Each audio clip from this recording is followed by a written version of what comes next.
함께 보실 하나님 말씀은 예레미야 17장 1절에서 11절까지의 말씀입니다. 구약성경 1077페이지 전으로 있습니다. 예레미야 17장 1절에서 11절까지의 말씀을 드라마 바이블로 봉독하겠습니다. 유다의 죄는 금강석 끝 철필로 기록되되 그들의 마음판과 그들의 제단 뿔에 새겨졌거늘 그들의 자녀가 높은 언덕이 푸른 나무 곁에 있는 그 제단들과 아세라들을 생각하도다. 들에 있는 나의 산아, 내 온 영토의 죄로 말미암아 내가 네 재산과 네 모든 보물과 산당들로 노략을 당하게 하리니 내가 네게 준 네 기업에서 네 손을 뗄 것이며 또 내가 너로 하여금 너의 알지 못하는 땅에서 네 원수를 섬기게 하리니 이는 너희가 내 노를 맹렬하게 하여 영원히 타는 불을 일으켰습니다. 여호와께서 이와 같이 말씀하시니라. 무릇 사람을 믿으며 육신으로 그의 힘을 삼고 마음이 여호와에게서 떠난 그 사람은 저주를 받을 것이라. 그는 사막의 떨기나무 같아서 좋은 일이 오는 것을 보지 못하고 광야 간조한 곳 건건한 땅 사람이 살지 않는 땅에 살리라. 그러나 무릇 여호와를 의지하며 여호와를 의뢰하는 그 사람은 복을 받을 것이라. 그는 물가에 심어진 나무가 그 뿌리를 강변에 뻗치고 더위가 올지라도 두려워하지 아니하며 그 잎이 청청하며 가무는 해에도 걱정이 없고 결실이 그치지 아니함 같으리라. 만물을 보다 거짓되고 심히 부패한 것은 마음이라. 누가 능히 이를 알리오마나. 나 여호와는 심장을 살피며 폐부를 시험하고 각각 그의 행위와 그의 행실대로 보응하나니 불의로 치부하는 자는 자고새가 낳지 아니한 알을 품음 같아서 그의 중년에 그것이 떠나겠고 마침내 어리석은 자가 되리라. 아멘. 함께 읽은 본문의 말씀을 가지고 하나님을 따르는 지혜라는 제목으로 말씀 나누고 함께 기도하도록 하겠습니다. 지난 주일 본문이었던 예레미야 16장에서 하나님은 예레미야에게 너는 가서 하나님의 말씀을 전할 때 아내를 맞이하지도 말고 자녀를 두지도 말라고 하셨습니다. 또한 죽음을 맞이할 자들을 위하여 울거나 슬퍼하지도 말라고 말씀하셨어요. 모두가 하나님께서 예비하신 심판을 만나게 될 때 오히려 그 괴로움을 더하게 되는 일이자 가능하지 못한 일이기에 하지 말라고 명령하셨습니다. 하나님이 이처럼 가혹하고 괴로운 심판을 만나게 될 이유가 유다 백성들이 우상 숭배로서 하나님을 떠났기 때문이다라고 말씀을 하셨어요. 그리고 어제 월요일 본문에서는 유다 백성들이 당할 심판이 어부에게 잡히는 물고기와 같고 포수의 사냥에 사로잡히는 짐승과도 같을 것이다라고 하셨습니다. 그 이유가 무엇이라 하셨습니까? 유다 백성들의 행위를 하나님께서 낱낱이 다 보셨기 때문이다라고 하셨어요. 아무리 절기를 지키고 성전에 와서 예배를 드리고 제물을 드려서 그 지은 죄를 가리려고 해도 가릴 수 없음을 말씀하신 것입니다. 사람들은 다 너에게 잘한다라고 칭찬하지 몰라도 너희 뒤에서 하는 일들을 하나님은 다 보고 계시다 하는 것이죠. 그래서 하나님은 유다 백성이 만나게 될 심판이 하나님의 능력과 이름을 분명하게 알게 될 교육의 현장이 될 것이다 라고 하셨어요. 네가 하나님이 누구인지를 그 심판을 통해서 분명히 깨닫고 알게 될 것이다 라고 하셨습니다. 이런 하나님의 심판 계획이 유다 백성의 입장에서는 어떨까요? 자신들이 지은 죄보다 그 심판하시는 말씀이 더 무겁게 느껴질 수 있을 것입니다. 그러나 하나님의 이런 반론의 가능성에 대해서 오늘 말씀에 무엇이라고 말씀하십니까? 함께 오늘 본문의 1절과 2절을 한 목소리로 읽어보도록 하겠습니다. 같이 읽습니다. 시작. 유다의 죄는 금강석 끝 철필로 기록되되 그들의 마음판과 그들의 제단 뿔에 새겨졌거늘 그들의 자녀가 높은 언덕 위 푸른 나무 곁에 있는 그 제단들과 아세라들을 생각하도다. 아멘.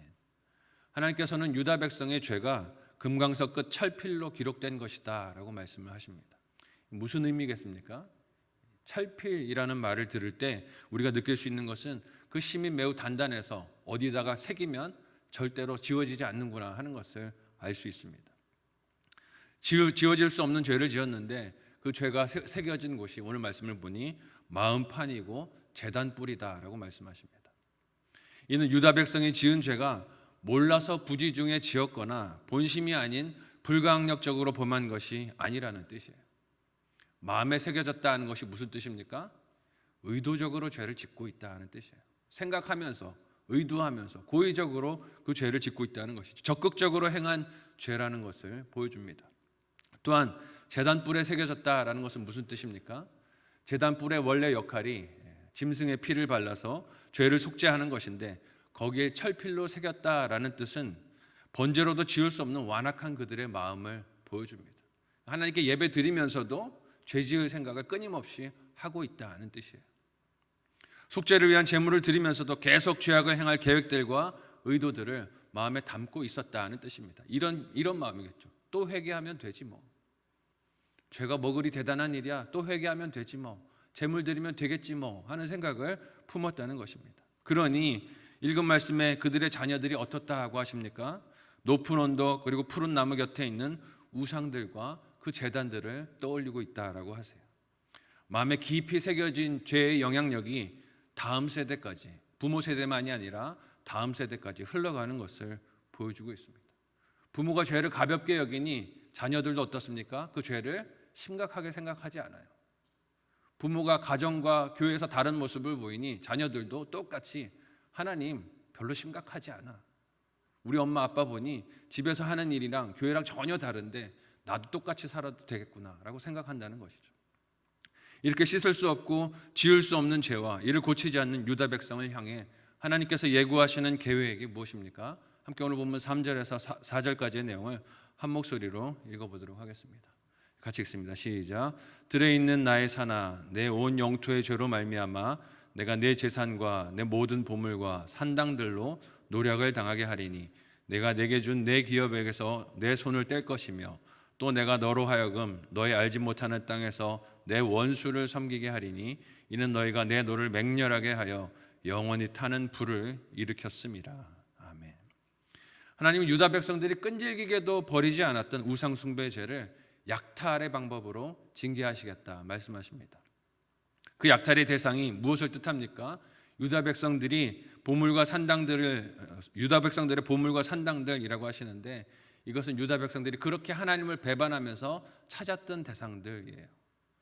은밀하게 하나님께 제사를 하면서도 뒤로 돌아서 그것들을 찾아가며 번성과 풍요를 빌었던 것들을 뜻합니다.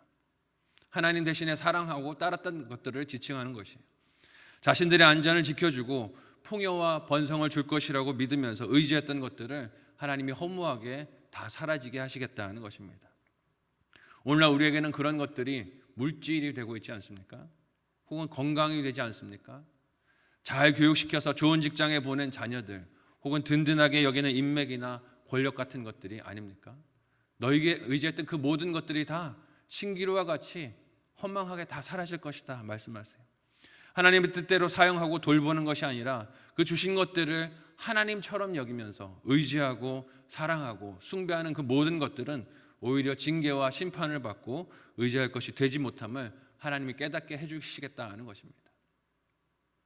그래서 하나님은 유다 백성에게 주신 기업에서 그들의 손을 떼게 만드시고 알지 못하는 땅으로 가서 포로가 되며 원수들을 섬기게 하시겠다라고 말씀하세요. 의지하지 말고 신뢰하지 말아야 할 것을 의지하고 믿은 것이 결코 하나님 앞에 가벼운 죄가 아닌 것을 말씀하시는 것입니다. 그것이 설령 자녀라 해도 마찬가지라는 것이에요. 이를 통해 하나님이 유다 백성으로 알기 원하시는 것이 무엇입니까? 함께 오늘 본문 5절에서 8절까지의 내용을 한 목소리로 읽어보도록 하겠습니다. 같이 읽습니다. 시작. 여호와께서 이와 같이 말씀하시니라. 무릇 사람을 믿으며 육신으로 그의 힘을 삼고 마음이 여호와께서 떠난 그 사람은 저주를 받을 것이라. 그는 사막의 떨기나무 같아서 좋은 일이 오는 것을 보지 못하고 광야 간주한 곳 건건한 땅 사람이 살지 않는 땅에 살리라. 그러나 무릇 여호와를 의지하며 여호와를 의뢰하는 그 사람은 복을 받을 것이라. 그는 물가에 심어진 나무가 그 뿌리를 강변에 뻗치고 더위가 올지라도 두려워하지 아니하며 그 잎이 청청하며 가무는 해에도 걱정이 없고 결실이 그치지 아니함 같으리라. 아멘. 하나님은 택하신 그의 자녀들이 하나님만 의지하기를 원하십니다. 믿으십니까? 하나님만 의지하기를 원하세요. 다른 것들에게 그들의 삶과 미래를 의지하고 맡기지 않기를 원하세요. 하나님만 믿고 따라오라는 것입니다. 이 말씀이 당장 듣기에는 그렇게 살기 쉬운 듯이 들리고 그렇게 할 수 있을 것 같지만 실상 우리의 삶의 구체적인 선택과 결정 앞에서 어떻게 들릴까요? 그게 더 막연해 보일 때가 많습니다. 분명한 힘이 되는 것보다 막연한 것을 의지하라는 모순처럼 그렇게 들릴 때가 많아요. 저도 돌아보면 학생 신분으로 지낼 때 매 학기 등록금을 내야 할 때면 기도하는 그 자리보다 제 전화번호부에 있는 힘이 있는 사람들의 그 이름이 리스트가 전화번호부가 더 의지할 만한 대상처럼 보일 때가 많았습니다. 전화번호부를 뒤적거리면서 한숨을 쉴 때가 많았어요. 이분한테 전화를 드리면 이번 학기 좀 도와주지 않을까? 편지를 해볼까? 어떻게 도와달라고 말하면 좀 설득이 될까? 걱정과 염려를 할 때가 많았습니다. 근데 하나님이 참 은혜로운 게 은근히 기대하고 또 의지하는 사람들이 있었지만 저희 인간적인 기대가 이루어지지 않게 해주셨어요. 전화를 드리면 벌써 딱 눈치를 채십니다. 힘들어. 요즘 나도 먹고 살기가 힘드네. 이런 얘기를 듣게 해주셔요. 입도 떼지 못하도록 하나님의 상황을 인도해 주셨어요. 당시에는 서운하고 원망하는 마음도 있었습니다. 근데 다시금 돌아보면 그 기대했던 것들이 이루어지지 않은 것이 오히려 복이고 하나님의 은혜인 줄 믿습니다.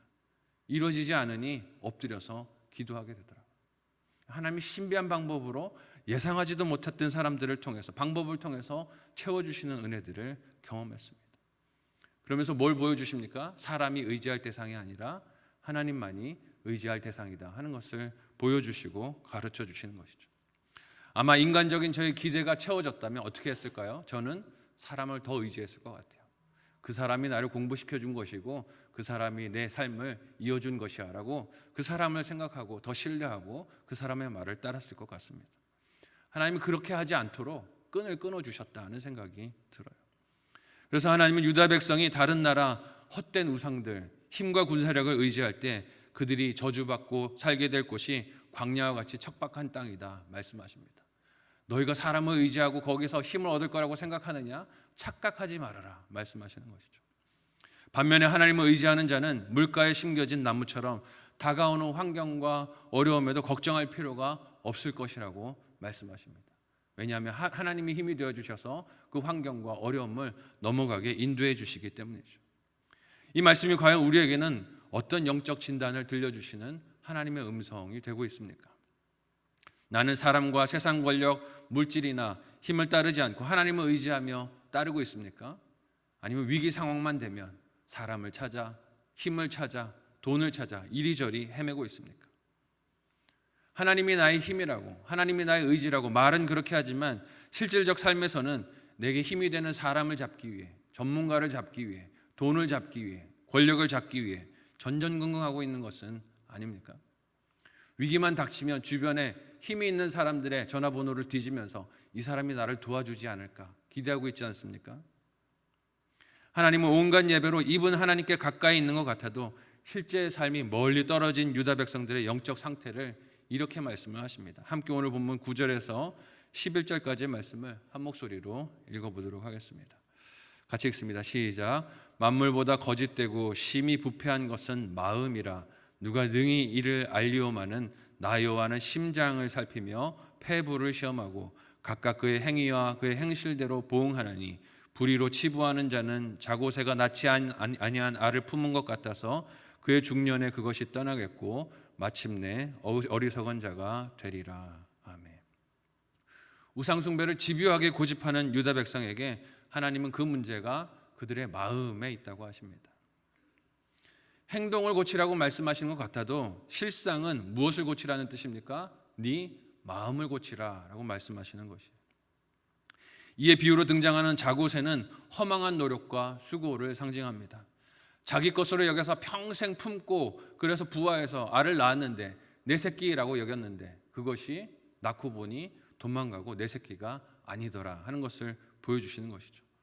아무것도 남지 않는 애써서 평생을 품고 기대했는데 그것을 의지하고 살 것이라고 소망을 두고 있었는데 정작 부화하고 나니 헛수고가 되는 것을 보는 것이 허망한 인생이라는 것입니다. 우상을 따르는 유다 백성의 노력이 그와 같다는 것이죠. 마음을 살펴보시는 하나님의 진단 앞에 나의 마음은 어떤 평가와 점수를 받을까요? 하나님 앞에 드리는 이 예배에 나의 마음을 보시는 하나님의 평가는 어떠실까요? 몸은 와 있지만 마음은 와 있지 않는 것은 아닙니까? 진리이신 예수 그리스도를 마음에 품고 따르는 사명을 감당하고 계십니까? 아니면 몸은 와 있어도 마음은 늘 내 걱정, 건강 걱정, 미래 걱정, 염려, 근심에 쌓여서 그렇게 하루하루를 보내고 있는 것은 아닙니까?